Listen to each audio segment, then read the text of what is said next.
a real aspect of AI search that I feel is not being talked about enough is the fracturing that's happening, where the AI models are putting search into like all of the different services. And I think in the future, it's not going to be so much, oh, I go to this special place, I go to Google to do the search. It's just going to be, in all of our applications. I don't know if you're seeing the same thing with different services and stuff, or. Well, only as you say, from a coder standpoint, Yeah. I'm frequently amazed with the quality of the result. No matter how badly I describe the problem, Yeah. it seems to be able to rescue me. And I'm enjoying. I don't use them much, but some of the notebook tools like Google Colab seems to have a degree of sort of predictive coding capability that is. You don't just kind of give a first piece of syntax and it fills out the rest for you. I feel like I open a new line and it kind of like has anticipated what I wanted based on the prior blocks. So this is always impressive to see. But no, I'm sort of seeing Well, everywhere. even outside of coding, like there, a real interesting thing has happened on Amazon. Amazon has Rufus built into it, which is their like buying tool. That's based on Claude, which is Anthropic's AI service that's also owned by Jeff Bezos. So it makes sense they're using it. But they changed the wording. There's always been a search box at the top of Amazon, which is like, hey, look for any product. And that was the example text in it. And now they've changed that, look for a product or ask a question.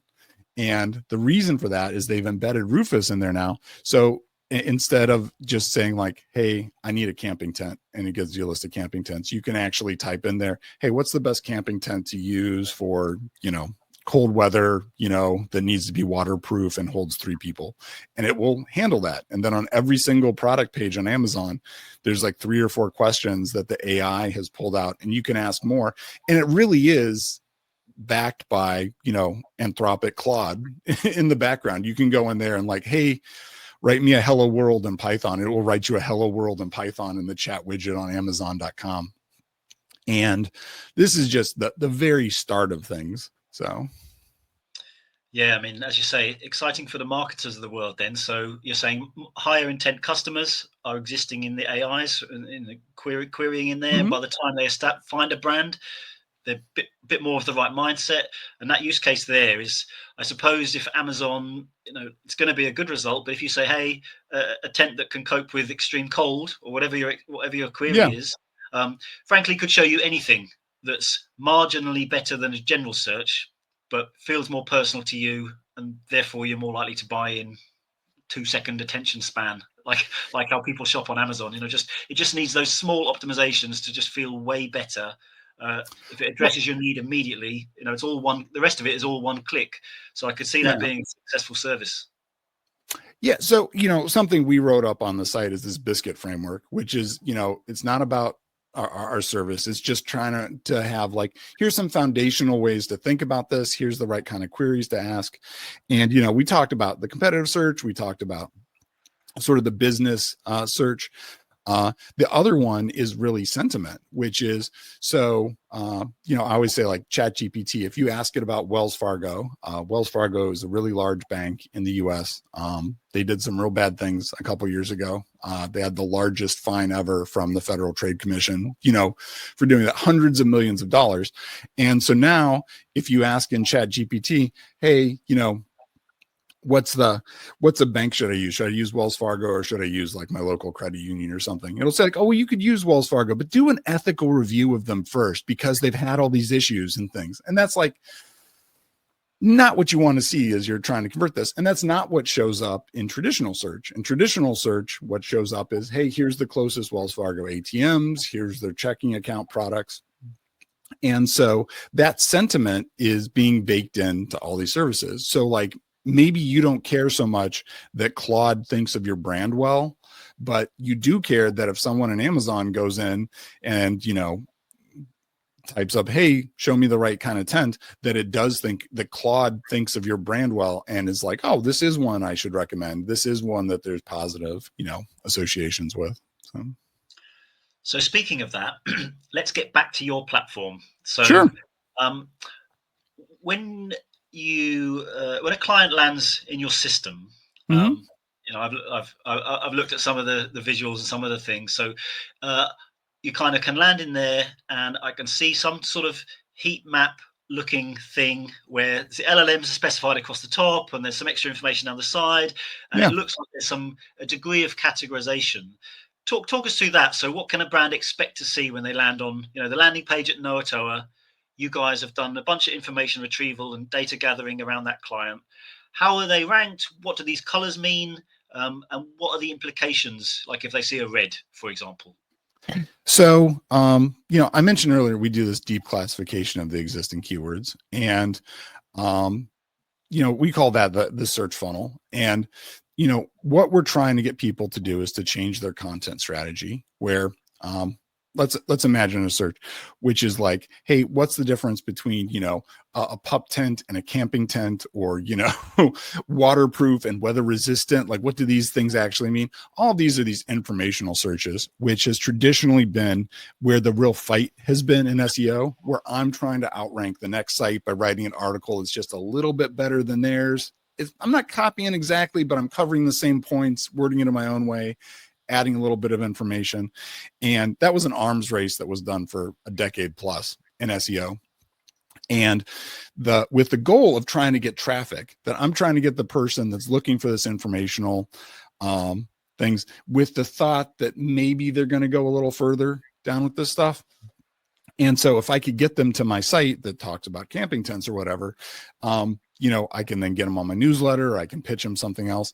And now what we're seeing is, even set aside ChatGPT and Claude and all these other services, just with Google alone, it's very likely that all of those informational searches that you sort of depended upon are being answered by Google AI Overview, or very shortly AI Mode, or Deep Research, or these other search surfaces that they're bringing up, where they can, just answer those questions directly. And yeah, maybe you're one of 30 links on the side of it that says like, oh, we got this information from one of these places as a citation. The trend we're seeing is that in Google Search Console, you'll see your number of impressions, the number of times your brand or site shows up for a particular query hasn't changed. There's still people searching for this stuff, but the answer is given by Google. So the number of click-throughs has fallen off. And that's a very clear pattern many, many sites are seeing, because, the bulk of the traffic is these low buying intent, but high volume searches for these informational queries. And so, hopefully you're able to look at our, diagnosis and classification of all your keywords, and you can go, hey, let's not fight over these things that Google and ChatGPT are just going to answer directly. Let's try to take our efforts and move them down to the mid and bottom funnel, where suddenly we can do something like that, like, hey, explains why we're the best tent, why we're the best for this particular niche. And what we see our customers who have the most success doing is we also show that longitudinally. So we show, hey, here's what the old version of this looked like in ChatGPT 3.5. Here's what it looked like in 4. Here's what it looks like right now that we looked at right now. And if you look at how the response has changed over time, you can really see what is being looked at as most valuable. I look at a lot of software SaaS stuff. We see a lot now of ChatGPT in particular breaking out like key features, like for everything that you ask a recommendation for, and wants to show key features and who it's best for. Like, it will actually break those out as like separate little sections. So we want our customers to take that information and flip it around and generate right content that says, hey, we are the best for this niche. We're the best for, weekenders. We're the best for professional hikers. And, here's the key features that tie into that. And then take that and distribute it into the right places so it makes it into the LLMs. Obviously, the first place you want this is your own site. That's the highest leverage place you have. And then also you want to take that same content and push it out to all the other platforms, in particular social platforms that the AI services have big deals with, to pull the data in and then, use for the underlying models, use as part of their search returns. So the creation of content to better optimize all of this stuff Mm-hmm. sounds like what it always sounded like. from an SEO standpoint. Yeah. Can you zoom me in on some one or two like specific elements that would be from this what the action that the client would take? What would be something that's sort of uniquely appearing as something that they need to do? So is it like, just as an example, do they have to pick, I'm always producing my content, but there's some element of my distribution that needs to change so it's picked up more effectively by the AI? Like, Yeah. what's the from the SEO style content production to address these keywords to making it awesome for AI search? What would be just one or two things you can think of?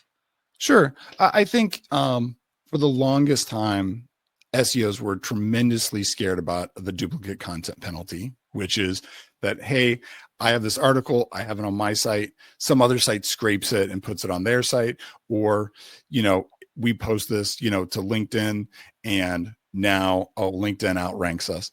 And, the largest ranking factor we found for AI search is repetition, just repetition of the same message over and over again, because the AI models are really looking almost for a consensus opinion about Yes. all of this. So what we're trying to do, like what we'd recommend is, hey, you're a business, you're a SaaS, you're trying to sell your stuff, write your article, put it on your site, take that same article, put it on LinkedIn. And OpenAI has a $13 billion relationship with Microsoft. Part of that deal is that Microsoft owns LinkedIn and they have access to all of that data for training. It's just a very easy way to do that.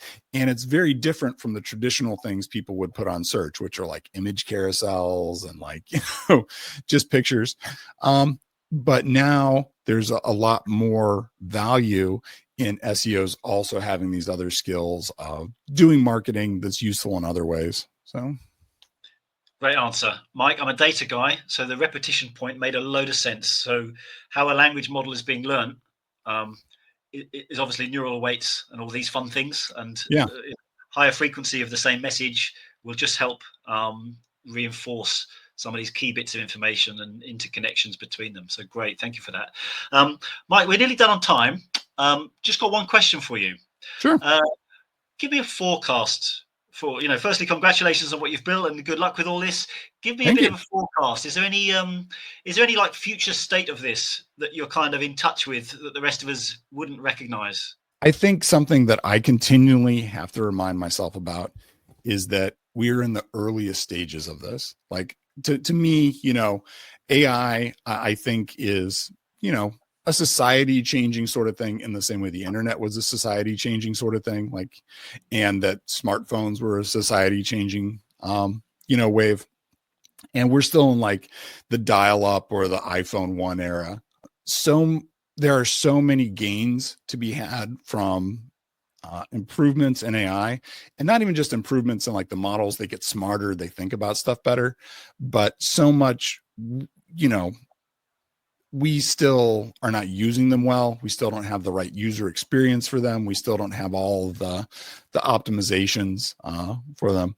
But I think they're just going to be ubiquitous, and just the same way, we have little databases inside of like every app on our iPhone, every website we interact with. I think in the same way, there's going to be a little AI model inside of all of these, tweaking stuff for us or helping us. And that, we navigate these in the same way we hop between apps and use different things just going forward. Mike, look, thanks for all your insights. Again, congratulations on what you've built. Thanks. Good luck with everything. Ladies and gents, this has been ML's Like Teen Spirit.